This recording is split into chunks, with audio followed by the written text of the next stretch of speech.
Hello and welcome, heroes, to the Crit Academy. I am your host, Justin. I'm your co-host, Ian. And I will be filling in for Austin. This is your temporary co-host, Brandon. Thank you, Brandon, so much for filling in for Austin. Austin is sick, so I appreciate it. And for those that aren't in the know, you will also be be joining us in episode 200, if I'm not mistaken. So I'm really excited for Yeah. that. Yeah, that'll be great. Oh, I lost my show yeah, notes. today's 198, but still. Either one of you want to take that next line? Go ahead. I gotta bring this shit back up. We hope to inspire you with creative content that you can bring with you on your next adventure. We want to thank you guys for joining us here today at Crit Academy Studios, where everything's made up and your roles don't matter. Yep, that's right. Yep, Your rolls that's are right. Sorcerer with sorry. You're fine. There's a delay. Yeah, it's okay. So we're really excited today. We're going to be talking about the Dungeon Coach's Spell Tome-Brew. I absolutely thought this was a fantastic idea. If you've not not following the Dungeon Coach, please do so. His content's great. Something that really has me excited, particularly aside from his main topic content, in our unearthed tips and tricks, I am really, really excited to talk about this magic item, the Gambler's Chip. I'll be introducing it to our game again soon, so I'm really excited for that. So stick around for that. But also, I want to let everyone know on December 4th, we are releasing Fantastic Terrain 2. It is the sequel to our biggest seller, our Fantastic Terrain. So make sure you keep an eye out for that. If you enjoy the show and you like to check out our content, head on over to critacademy.com. If you want to follow along with the show notes, head on over to critacademy.com and click on the blog for Spell Tome-Brew and join us. All right, so we always like to start every episode off with a "Let's Talk About Blank" segment, kind of a news thing or a question that we're answering. And I found a really cool article I want to talk about, and it's from excuse me, it's from Tribality, and it's called "How to Make Leveling Up a Narrative Tool." Now, I know that we've talked about this on the show in the past, and Brandon, I'd love to hear your experience because I know you're running a game for some families. So sometimes people just, in MMOs and video games, you just ding and you level up in the middle of combat, right? Yeah, right. So the example they give here is kind of cool. It says, you have killed a dragon and gathered a certain amount of experience for doing so, and level up just while the lair of the dragon you were in starts to crumble and collapse. The draconic sorcerer spreads her wings and begins to fly, and you immediately turn to her and say, "Why didn't you use that when we were fighting the dragon?" So I really like this idea because it talks about. Well, first of all, what do you guys think about the idea of just leveling up? Poof! As soon as you get enough experience, you killed a kobold. Boom! Got enough experience. What do you guys think about that in game mechanics terms and narrative wise? I don't think it's inherently a bad idea. In fact, I think a good example of that was I was one time playing a one-shot, used a cipher system down in Dragon Con in Atlanta. And we could bank plot points, if you will. That's normally used to roll dice, give you bonuses. But if you saved enough of them, you can increase your base stats. Mm-hmm. And since my pre-generated character was 1 point away from having his strengths were capped, I'm gonna save these up for something useful. And by the time I did save up enough, we were in a combat encounter in the forest. I was separated from the group. I'm like, you know what? I have my built-in ability that's similar to the sonar, if you will, from the Alien movies. So I'll activate that. That's cool. They're all over us, man. How did you mention that? Because the GM was like, well, you activate it, and you almost immediately wished you did not, because I was solid. The forest full of spiders, including the 50-foot tall queen. That's cool. So I was running away from the forest, and during that me running away, I happened to get enough points to finally spend it to max my strength. So I'm like, Okay. yep, that's right. My fear of spiders and me running away from them as hard as I can gave me the boost I needed to maximize my strength in the last second. That's really cool. What about you, Brandon? Oh, when it comes to the whole level ding thing, um, I've never seen a narrative in any video games. It's always like you said, it's just that like pop and you're there. I think the closest video game that ever came to it was Fable, Hmm. maybe. That was about it. Where you have to But go back to the guild to really level up and spend your time leveling your character, right? yeah, but game wise, up until this point, it's been like that. Hmm. But my prior coworkers, the guys I run the game for now, um, whenever they level up, they think of a way of how it's happening. Like one of them is a warlock, and he just leveled up, and he told me his whole spiel on how he gained this new power from this book that he's reading, that he had found in a library. Hmm. He's like, well, that's a lot better than just saying, "Oh, I know how to do this now." Right, right. It just Um, happens. and I think that's a lot of what tribability is talking about here. Something I've played with in the past is only allowing people to level up on a short or long rest, um, and not immediately following combat between combat encounters. I did finally decide that the players I were with didn't actually like that, so I moved away from that.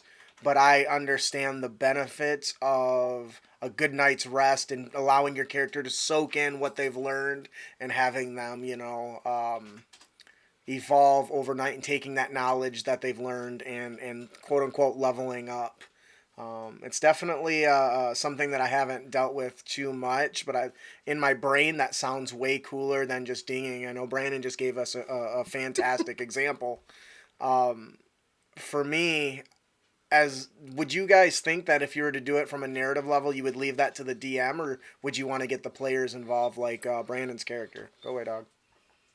Like, as a knee-jerk reaction is more to the DM, but I can see it working out either way. Right. And actually, now as we're talking about this, I also like briefly thought about like Captain Yami from the series Black Clover, where they parody of the shonen series, where they're in the middle of like a high stakes situation, and you'll just go, "Well, I guess it's time to surpass my limits." Go beyond plus ultra. Wait, that's a different anime. Yep, same concept. Steve's got a great comment here. He says, clerics might have to go to a temple to level, and fighters go to some sort of training hall. So that I really like that, especially if you want to make it more integral to the or more narrative, right? Yep. All right. So yeah, go ahead. Ooh, or like if you like wanted to like have an example of like leveling up and having it like be immediate, showing the results. I could picture like a fighter being cornered, then he like takes time to calm, collect himself, breathe out, and he's only hit level 2 immediately, and action surges.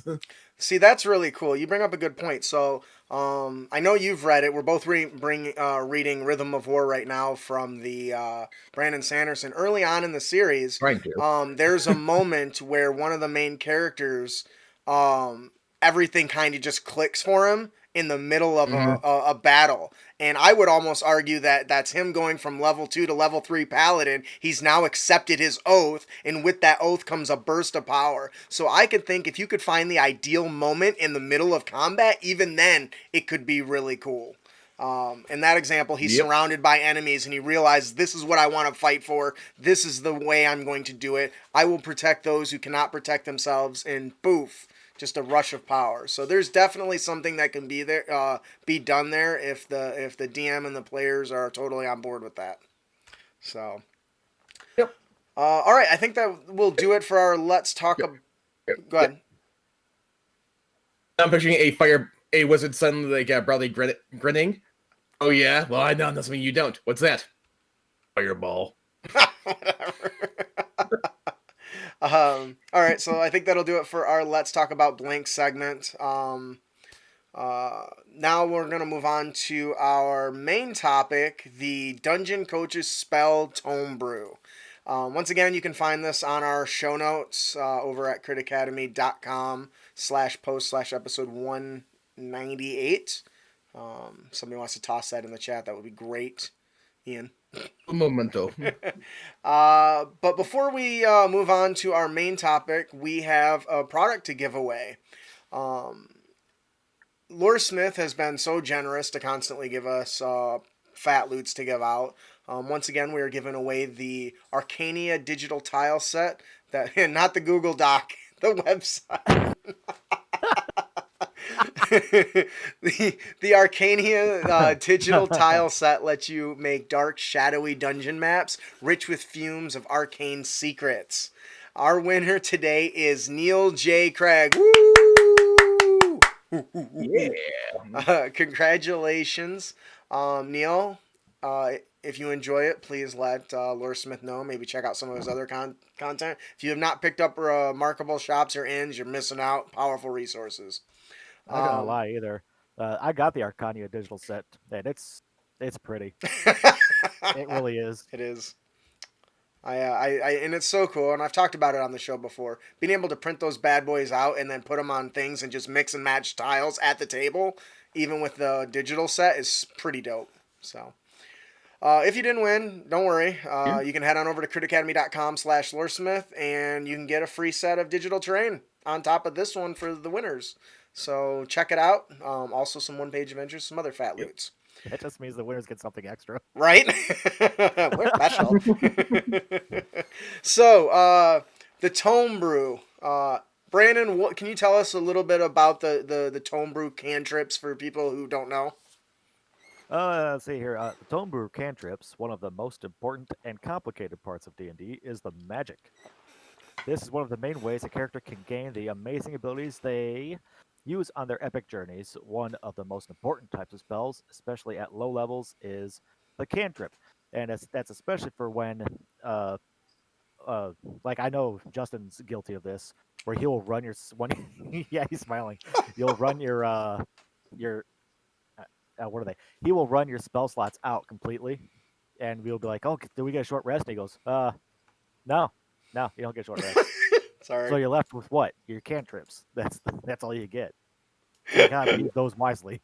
Anybody that watches our live streams is well aware of it. My poor player's like, dude, I am completely out of ammo. Ain't that right there, Ian? Yep. Although I try to be conservative with that, but every now and then you just need to pop one off. Yeah. The Dungeon Coach believes that these do kind of get left behind, as they often just have a damage increase with no real evolution. In Tome-Brew, he applies a new methodology to the cantrips. In this, their effects are altered as the caster becomes more proficient in their use, allowing them to gain additional benefits and features, not just an increase in damage die. And honestly, this makes so much sense to me. When I see this, I'm just like, well, of course, a wizard at level 1 that casts Firebolt versus a wizard at level 17 that casts Firebolt. You can't tell me that while they're casting the same spell, the one that's become far more proficient can't alter or enhance it in some way, shape, or form, right? And he obviously found that, this should be something to be included. And I think he did a really great job. Now, I do realize some people will say, oh, that's more damage than it's supposed to do. But since it's not just damage, I think he keeps it thematic and makes those cantrips nice and juicy even after low levels you're gone and past them.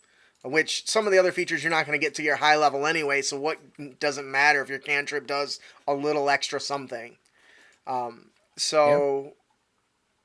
That being said, we are going to talk about four of the examples that are in the book. I think there's 12 total, including some special healing cantrips that he made for the Warlock and the Cleric. And we've also went ahead and created our own, 2 samples of our own that I think will be a little bit of fun. Sure. So, Brandon, do you want to tell us about this first one? Yes, it's a very common one. It's Acid Splash. I love it. It is a conjuration cantrip. You don't got to read that details. Just go right to the goodness. Straight to the... Okay. Otherwise, we'll be reading what the casting time, range, and components are on all of them, and that's just It's visual, semantic, and it's instantaneous. go lay down, Buck. Are you talking about the importance of it at higher levels? No, just start. You can start at the description text. Uh-huh. You hurl a bubble of acid at a 10-foot square centered on a point you choose within range. Each creature in that area must succeed on a dexterity saving throw or take 1d6 acid damage. So right there, that's what it already does, if I'm not mistaken, right? Yeah. This is where it gets interesting. At higher levels, 5th level, the acid lingers in the affected area until the start of your next turn. Any creature that enters the area or ends their turn in the area takes 1d6 acid damage. So that's just a straight up That's blammo if cool. they're still there. Yeah, so it's a lingering effect, which I think is just dope as hell, because when you think acid splash, you think it's splashing on the damn ground. You know what I mean? Mhm. Yeah. So that's pretty cool. What else has it got? That's a good point. At 11th level, the initial damage and the additional damage increases to 2d6. So now the initial attack does extra damage, as well as the lingering that's kind of floating on the ground. More damage. I like it. And at 17th, the acid lingers in the affected area for 1 additional round. So this is something I can really see being used in like a hallway, Mm-hmm. and the enemy keeps coming at you, and you can use some sort of like another cantrip or spell. I don't know Right. what there would be to push them back to force them to come back to the acid again. I like that. I can see somebody with the pushing back of the Eldritch Blast being a thing, or a barbarian grappling somebody and dragging them through, and grappling them and dragging them through the acid and melting their face. What do you think, Ian? I do like the ongoing effects that you basically create a hazard for enemies that you can Mhm. capitalize on. Yeah, and it's one of those things. I mean, unless the players capitalize on it, it's not a whole lot. It's not really that much different in damage than it was doing, and if the players don't capitalize on it, or monsters can too. Mhm.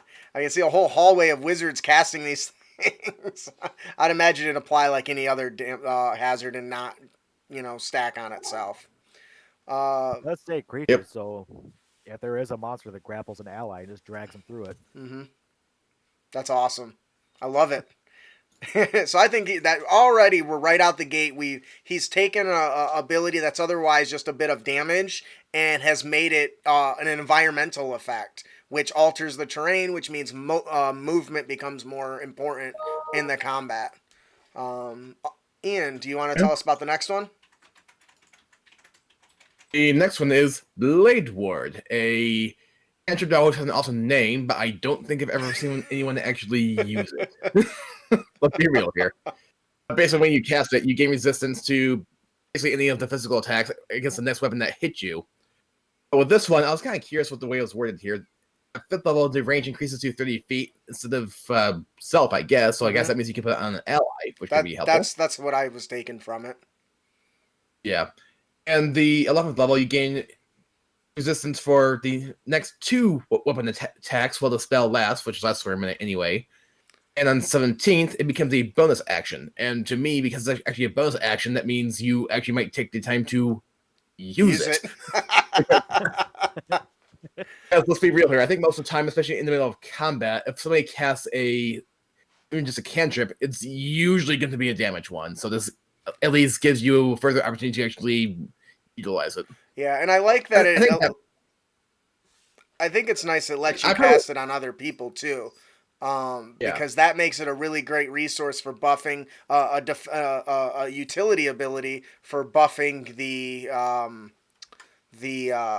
your defenders or your tanks or maybe somebody that's just getting their ass whipped.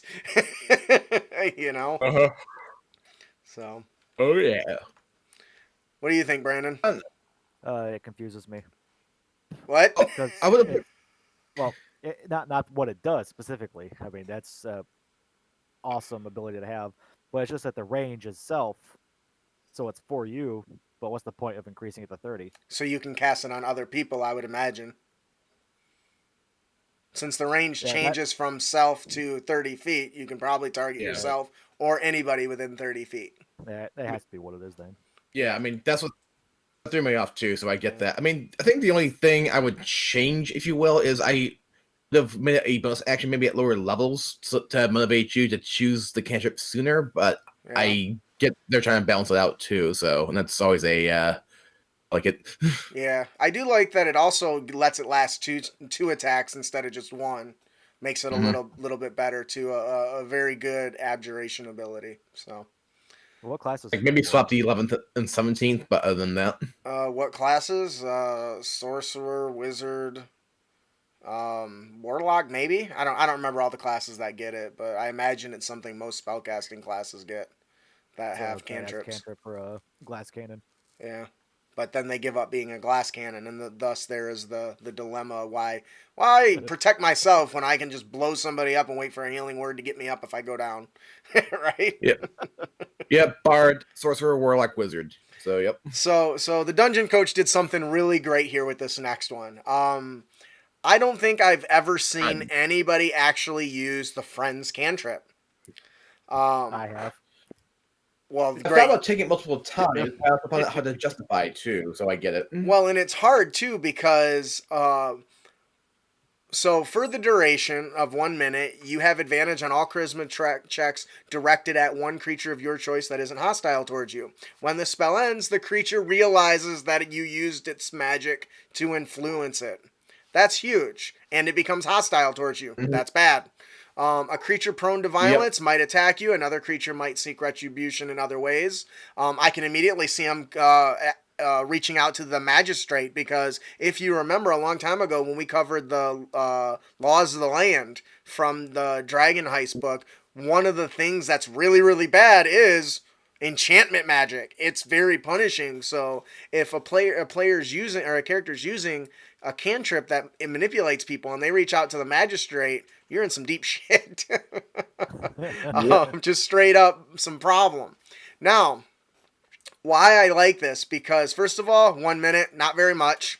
At fifth level, the duration extends to 10 minutes. That's fantastic because now You you've can got get pretty 10 minutes. far in 10 minutes. Yeah, I was gonna say you can get pretty far away before they realize you duped them with magic. So to me, that is a great next level to this cantrip, especially at a higher level where you can put more oomph into the spell. I mean, you can cast fireball with more oomph. Why not? Friends. Oh my god, 11th level. Yeah, I know, right? So at 11th level, the target must succeed a charisma saving throw when the spell ends to determine if it was influenced. So now you're getting to the point where you've mastered this enchantment to the point where they may not actually know that they were manipulated. And that to me is exactly how it should be at 11th level, demigod strength. It's that one friend is like, does he really like me? I don't know. I just don't know. Maybe not. Maybe I'm a burden. And so then what could possibly go after this? So at 17th level, when the spell ends, the target is just unaware that they were influenced. So it automatically can't be detected. Pretty much giving you advantage on all charisma checks against somebody that you deem, which, once again, I think really fits the theme. What do you guys think? I always thought it'd be a useful cantrip to have. It's what I've been wanting to take, but it had so much downsides to it. I never actually did it, even if you can do a lot in 1 minute normally, Right. but it's a bit more viable. What do you think, Brandon? Well, one of my players before he decided to switch characters was playing a rogue thief, and he was trying to get information from someone, specifically a guard in Waterdeep. How did that go? Well, he used friends to get the information, and he got the info. And the problem was that they were just standing there, and he was talking to his teammates and stuff, and saying, "Hey, I need you to give me a deck save." I said, "Okay," and he rolled like an 8 or something like that. And so you feel this great big brute force crack you on the back of the head, Oh, and jeez. and he got fined. He's like, "What was that about?" I was like, "Did you read the whole spell?" Like, no. Why? Like, go back and read through it. That's so much a player thing. I didn't bother reading the whole thing. Yeah. uh, all right. This next cantrip and will be the last one that we will talk about that's from the Spell Tome-Brew Cantrips. This is a pay-what-you-want product, so you can feel free to check it out, and if you like it, toss, a few dollars or so at the Dungeon Coach for it. Brandon, do you want to tell us about this one that I think everyone's going to just enjoy talking about? Our fourth and final cantrip is True Strike. You point a finger at a target in range. Your magic grants a brief insight into the target's defenses. Before the end of your next turn, the next attack you make against the target hits it without... Really? Yes. Yeah. It hits the target without requiring an attack roll. Yes. Holy shit. So let's talk about that first, right? Because that's a change to the mechanic of how True Strike works already. So the big argument, the big argument is why use True Strike to get advantage on your next attack when you can just attack twice. Now, my personal opinion is that this ability is designed to help you overcome high AC targets, but or ensure you don't waste spell slots by maybe using meta magic to boost it to a bonus action or whatever. But anyways, or boost another attack to a bonus action after True Striking. But anyways, so there's a lot of debate around how terrible this is. So you're giving up a turn to attack to automatically hit.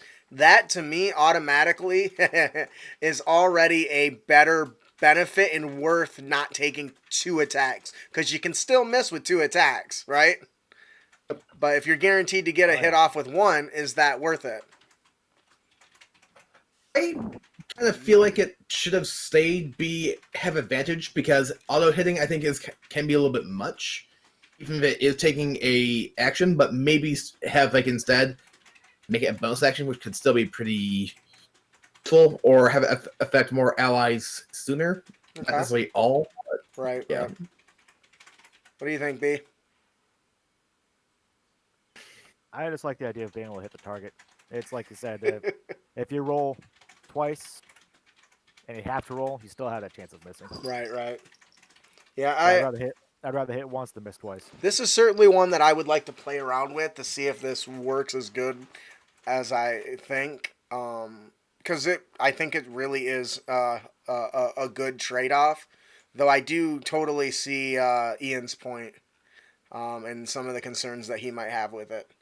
That being said, let's go ahead and move on. So now we talked about this ability. The range on this is 30 feet. So what are some of the new features? What are some of the higher level features, Brandon?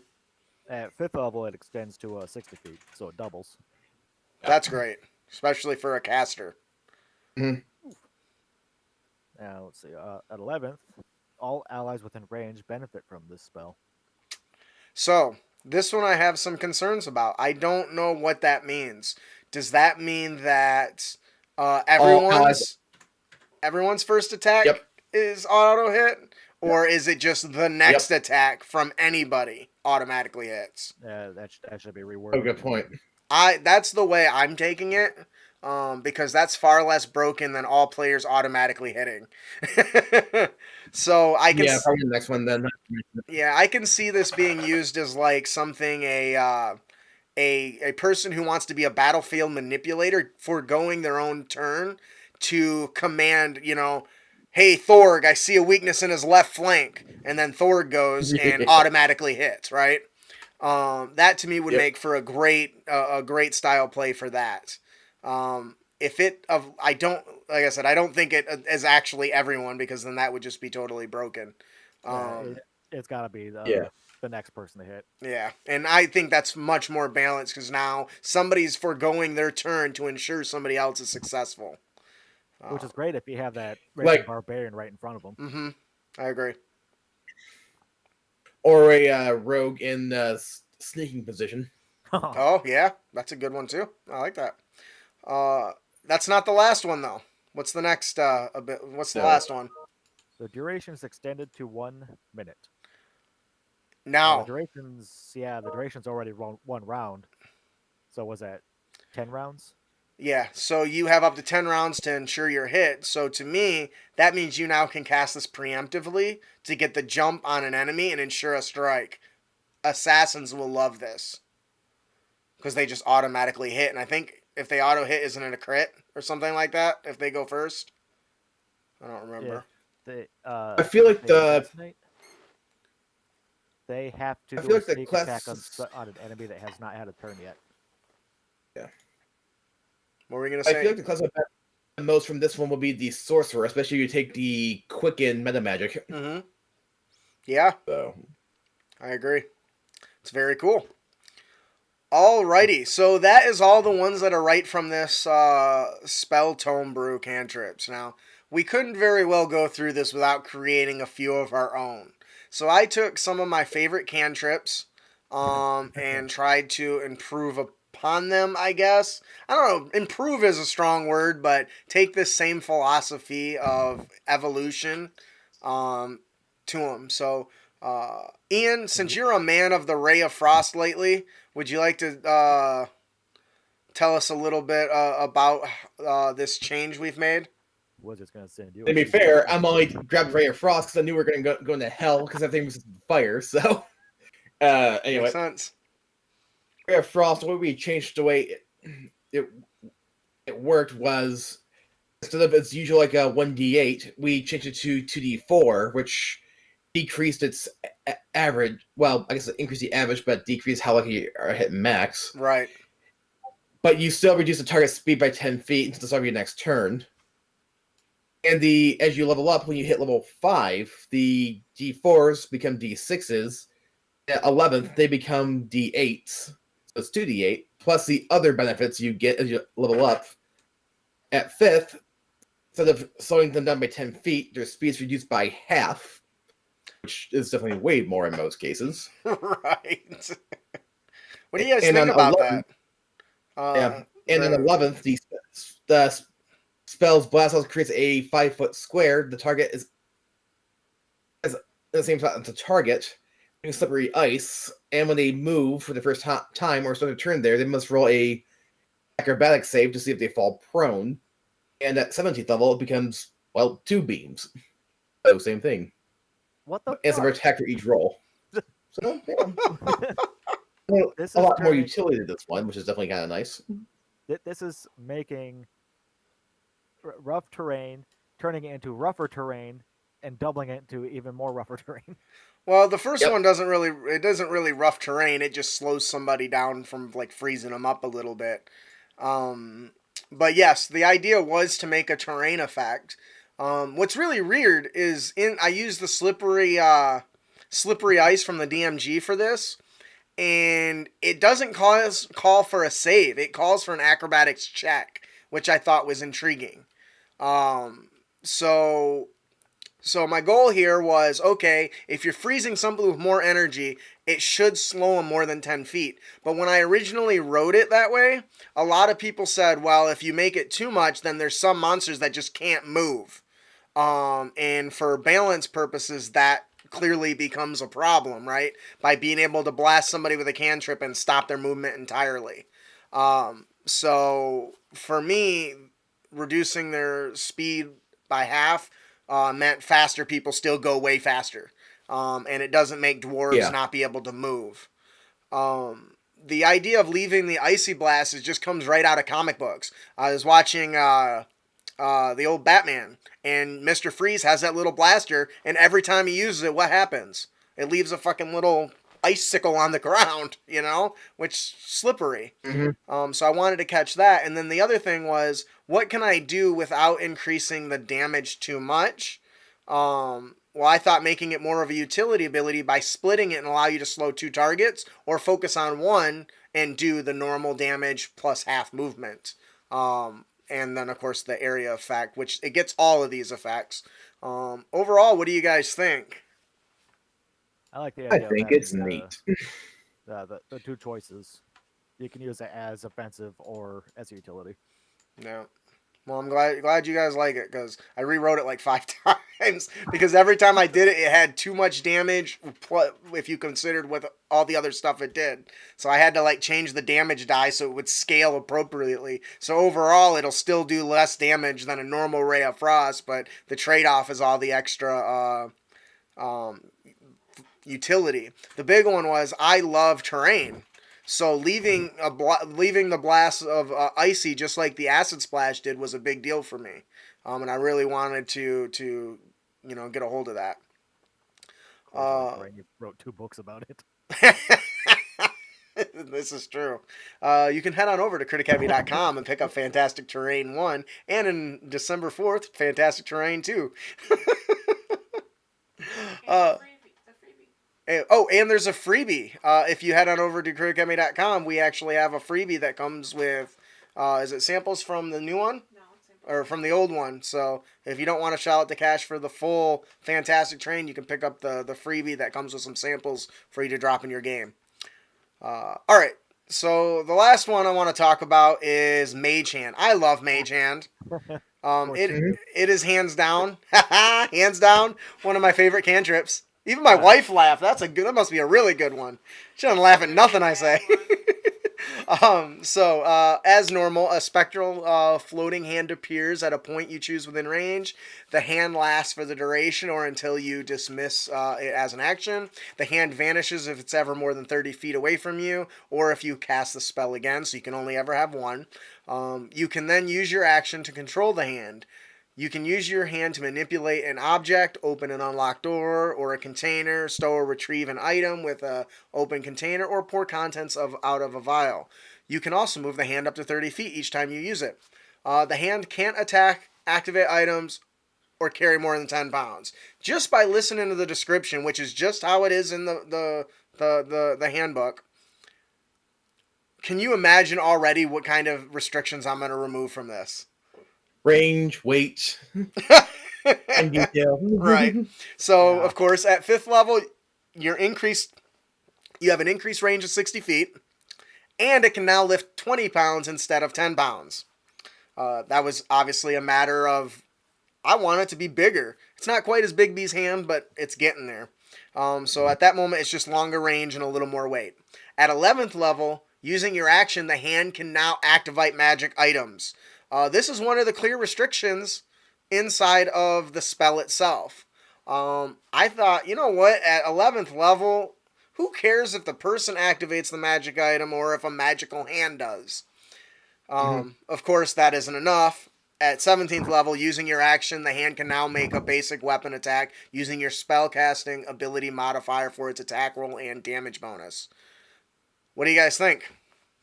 I think that rogue tricksters are going to have fun. Me too. The other thing for me that jumps out is the fact that really most utility spells, such as Maze Hand, don't really change as you level up. Nope. Whereas the damage cantrips, they get bigger damage die. Mm-hmm. And I do think it is nice to have utility cantrips get more features similar in that regard. So I definitely like it just from that standpoint. Yeah, I agree. What about you, B? It's like I said, if I were to roll with this, I'd roll a Trickster Rogue.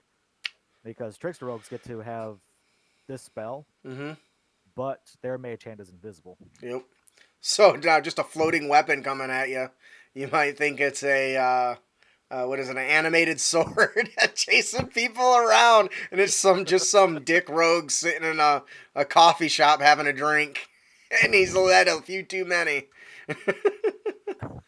Overall, what do you guys think about this supplement and the whole concept in the Spell Tome-Brew Cantrips? I do like the overall concept of the document, and I definitely think a lot of people will get quite some use out of it. And as we were saying, I do think they add some utility to a lot of cantrips that don't really evolve, if you will, as you level up, and this kind of modifies that. Yeah. So, What about you, B?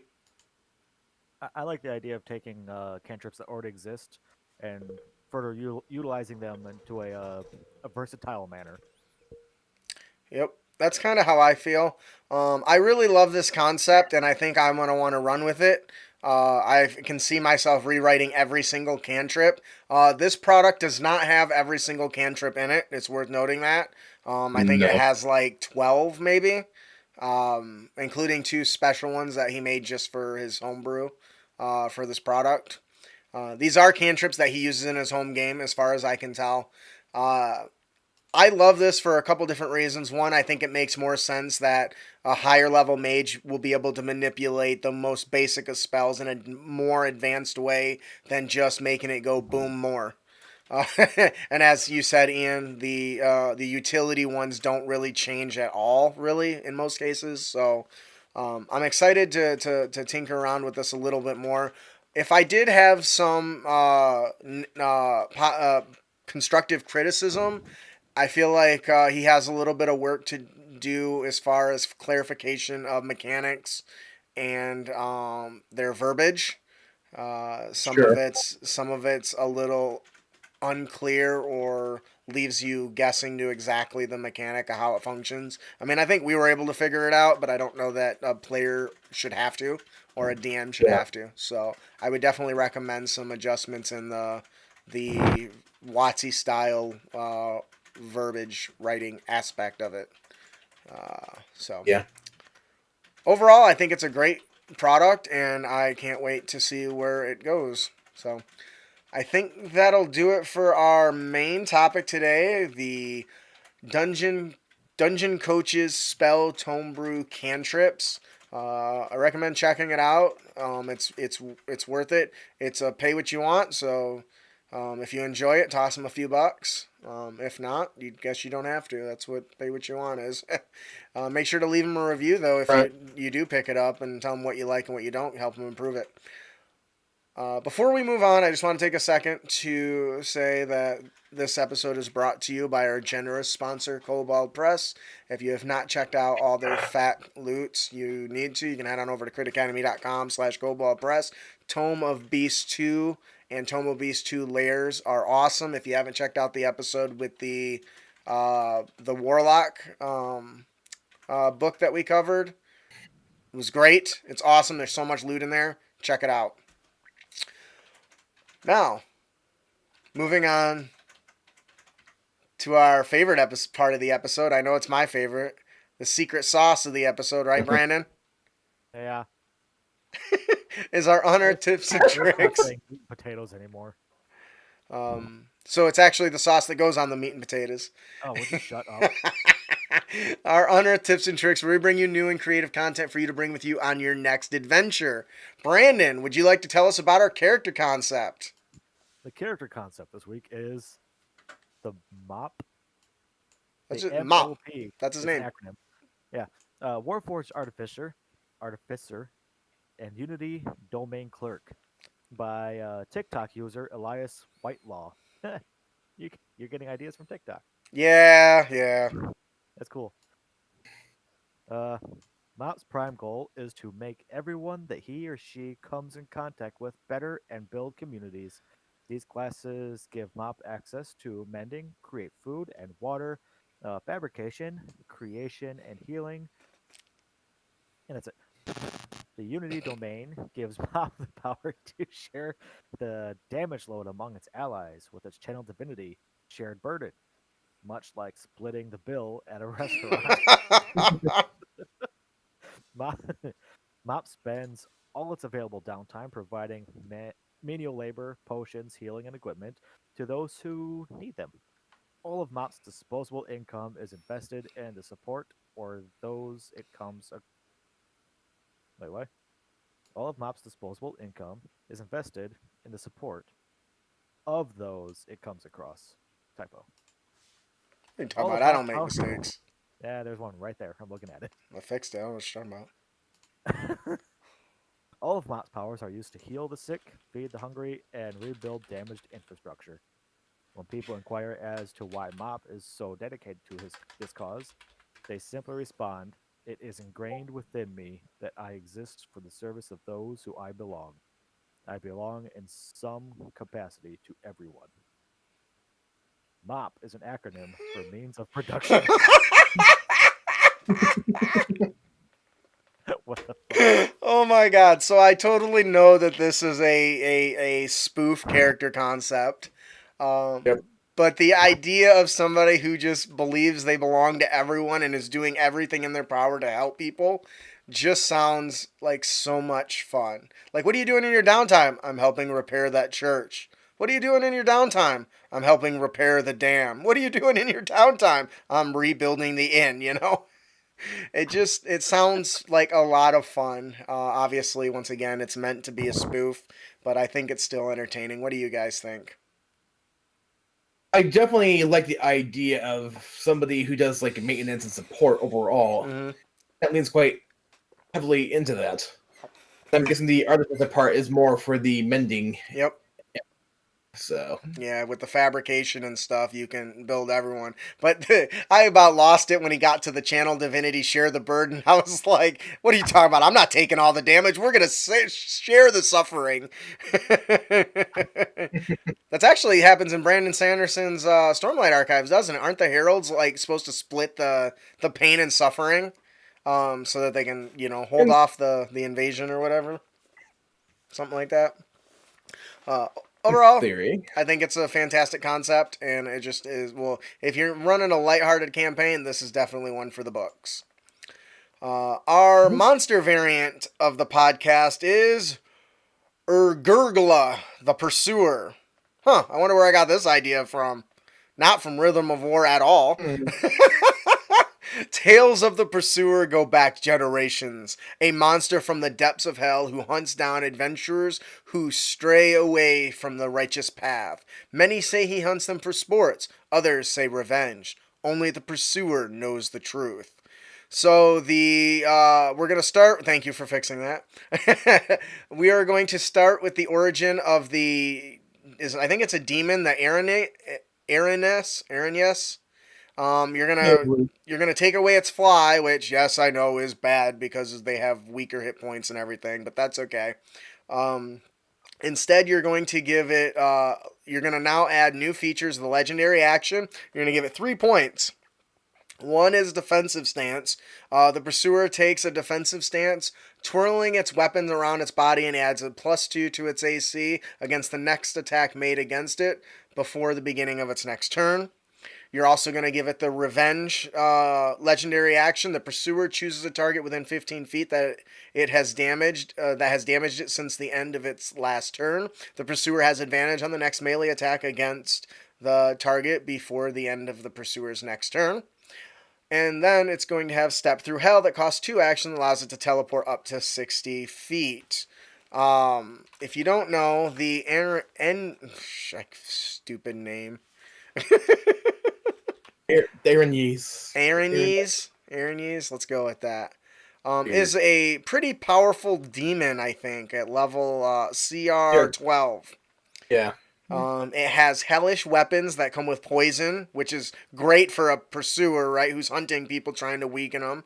And of course, he has longbow and a long sword as well.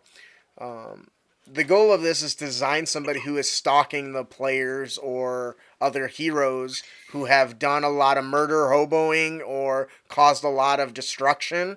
What do you guys think?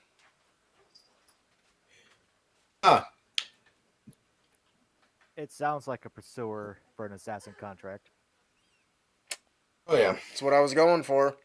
And the fact that he can teleport and get advantage on people that have struck him makes attacking him very, very punishing. Yeah. But what's good is hopefully with some intelligence checks, the characters can figure out that there's a limit on that buff, right? In this case, it's 15 feet, so ranged attackers aren't going to trigger it. So you really got to play. It can force the players to play a little smarter, I think. Mm-hmm. Would you guys throw this at your players if they started to do hobo stuff or murder hobo stuff? Not hobos. I've got nothing against hobos. I could absolutely throw this at my players because they need it. Murder hobos. That'll do it for our monster variant, the Pursuer. Ian, do you want to do the encounter? Encounter of today is Craig's Pass. A sickness sewer plague has come into the simple mining community of Craig's Pass, poisoning their wells and blooding their crops. With the pestilence leaving the strongest of men of the town's guard a few short days away from death, The burden of descending into the mines and purging the wellspring of whatever evil has settled there falls to an intrepid band of adventurers, the players. A character with a successful DC 15 intelligence nature medicine check can identify the nature of the disease. The cracked mines are home to a human community. Shayax, a female goblin boss, watched as the humans massacred her tribe. She was one of the few to survive the concentrated efforts to eradicate those that survived. She survived Goblin Slayer. Good job. Good on her.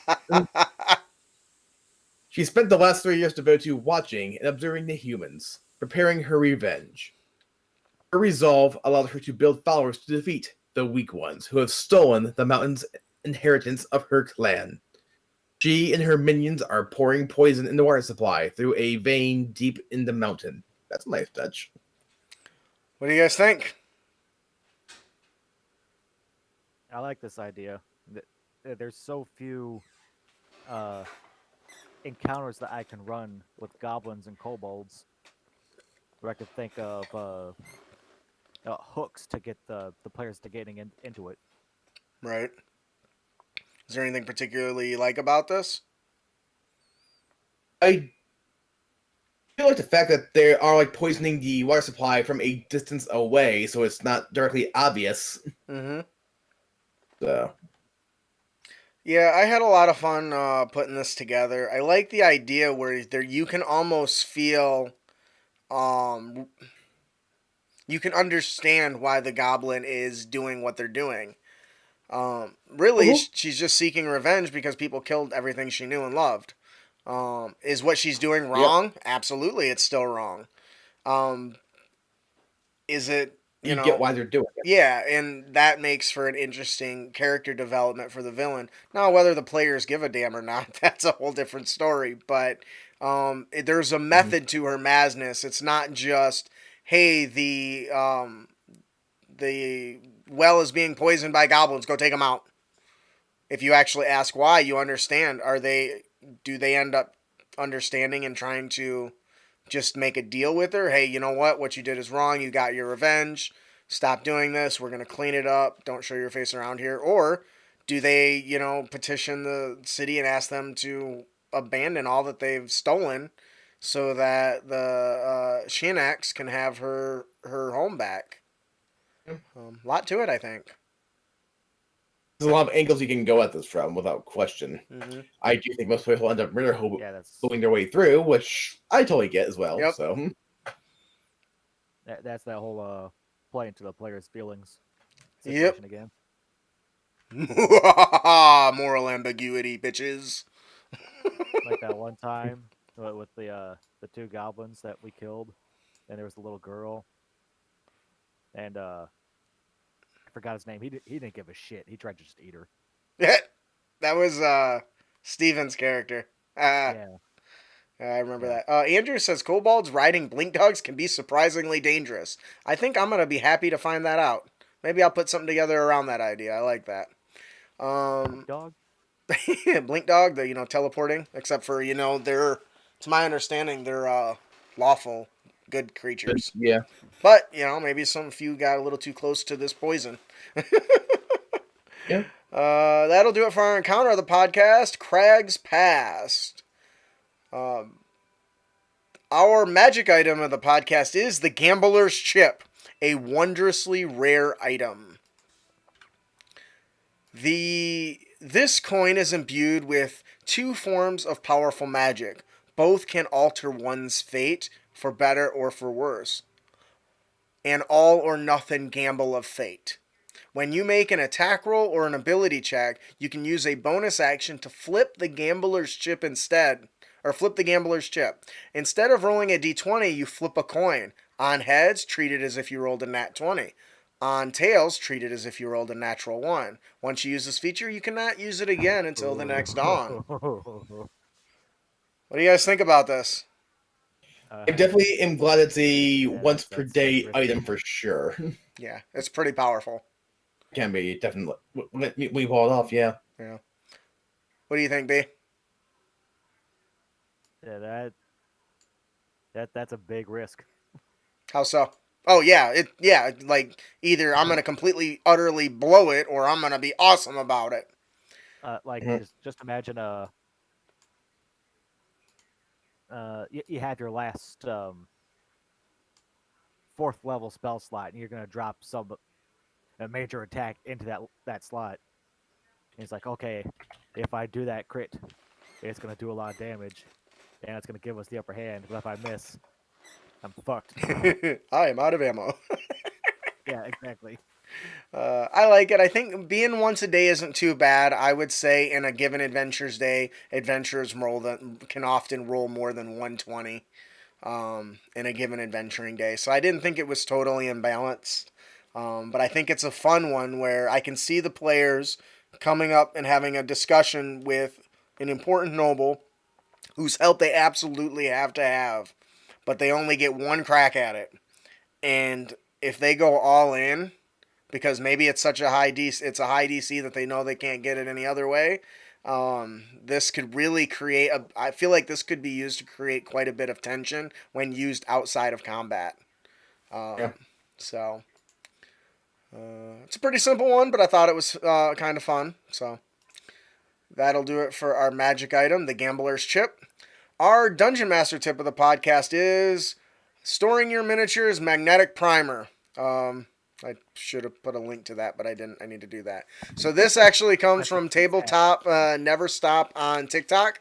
Miniatures can be stored in a plethora of different ways: tackle boxes, on display, tossed into a large container, box, etc.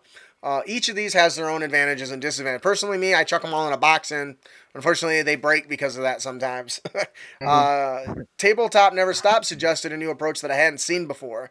Using a plastic storage container without any dividers, because dividers reduce space. And can be a hassle trying to reach in and grab the minis and everything out. Before you drop your miniatures in the container, you coat the entire bottom with a magnetic primer. And once done, you can get your hands on the little, magnetic tape strips and stick them to the bottom of your minis, and it'll literally hold your minis in place. So you can organize them and you can fit all the oblong, because dividers are hard when you've got like the oblong shaped ones or the bigger creatures. You'd be dropping them Mhm. in there.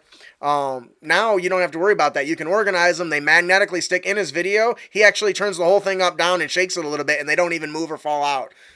So to me, this sounded amazing. And you could even go one step farther if you have a table or a platform that you can put on this and use as your grid. It can also make your board magnetic too, which I just think is awesome. What do the two of you think? That's a smart idea. Definitely think this can be quite handy. Yeah.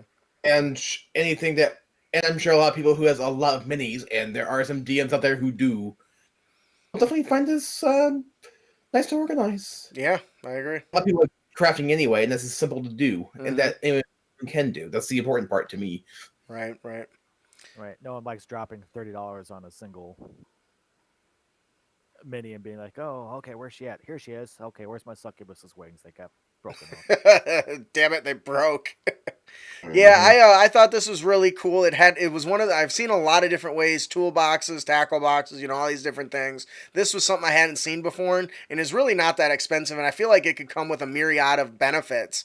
The biggest one being the fact that you could use that same paint across the tabletop and stick them to your tabletop. So it's a pretty simple one, but a great tip overall. Our I think that'll do it for our Dungeon Master tip. I just opened up all kinds of crap here. That'll do it for our Dungeon Master tip, the storing miniatures with magnetic primer. Our Oh player yeah. tip of the podcast is don't Don't be a be dick. Don't be a dick. don't be a dick. Brandon, would you like to tell us how to avoid dickitude?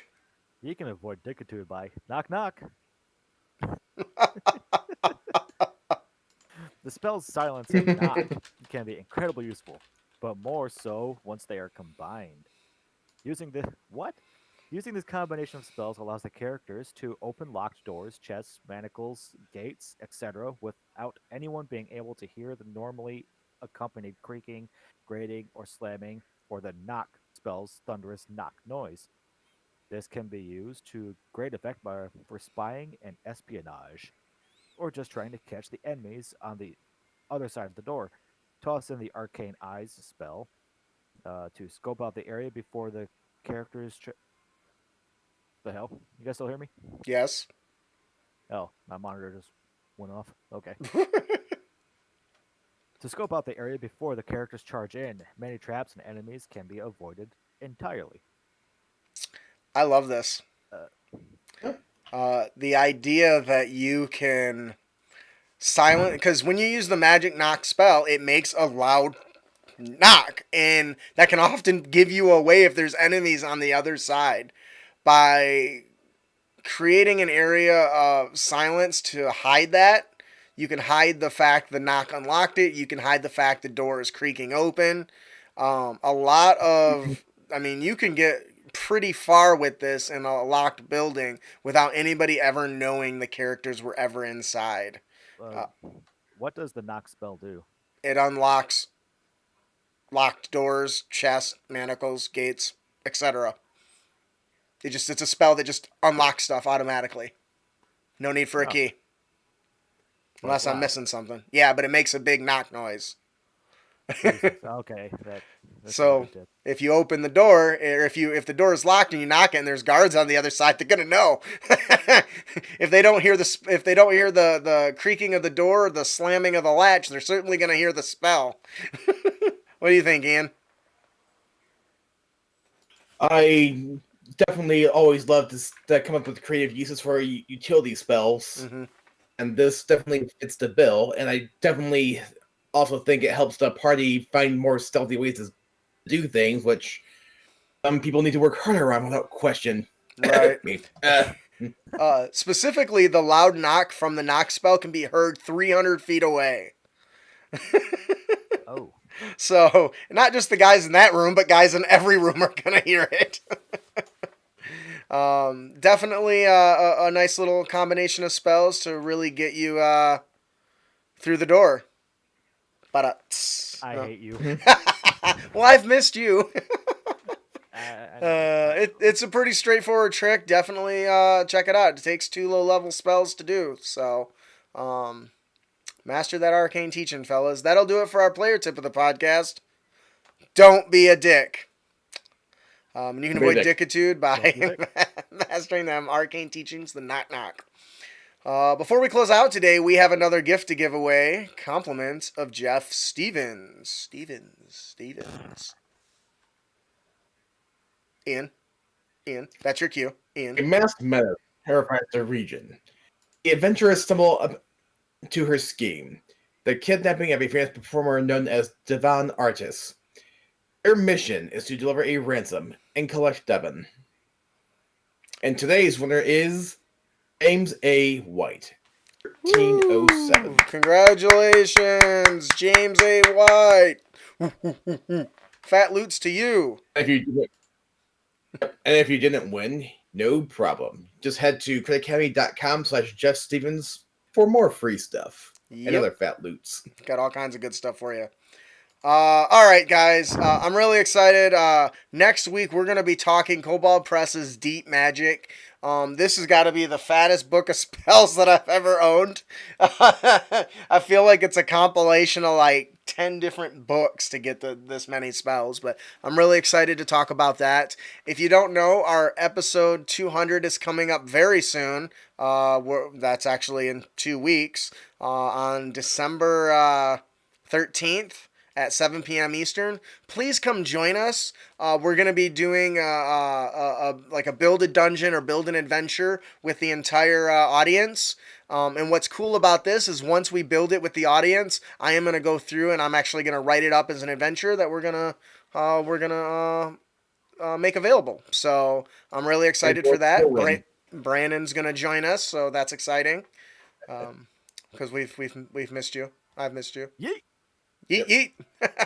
All right. If you're enjoying the show and you want to support us, please head on over to critacademy.com. Follow us on social media. Leave us a review. Please subscribe on YouTube. head on over to youtube.com/c/Crit Academy. Subscribe to us. I'm trying to hit 1,000 followers before 2021. Make 2020 not suck, okay? It's been pretty horrid. So please follow us there. We got all kinds of free loot you can pick up over at our website. Consider checking out our Crit Nation memberships there. Jeff Stevens has just recently started his own podcast or streamcast, I guess. I'm not exactly sure how to call it because I think it's on Twitch. So it's called, if you give me a second, I'll find out what it's. Jeff Stevens game. I tried to search up Jeff and just got Jeef. I don't think that's My name's Cam. Jeff Steves. It is called. I don't know because he shares so much stuff. Damn it, Jeff! Somebody help me find his product. The His game that we just did. No, he did a stream the other day, and I can't find the link for it. Anyways, go to his website and check out his links there. I'm sure it's there. JeffStevensGames.com. All right. That'll do it for our show today. I didn't miss anything, did I? I don't think so. I'm your host, Justin. I'm your co-host, Ian. I'm your temporary co-host, Brandon. Thanks for listening. Keep your blades sharp and spells prepared, heroes. God damn it.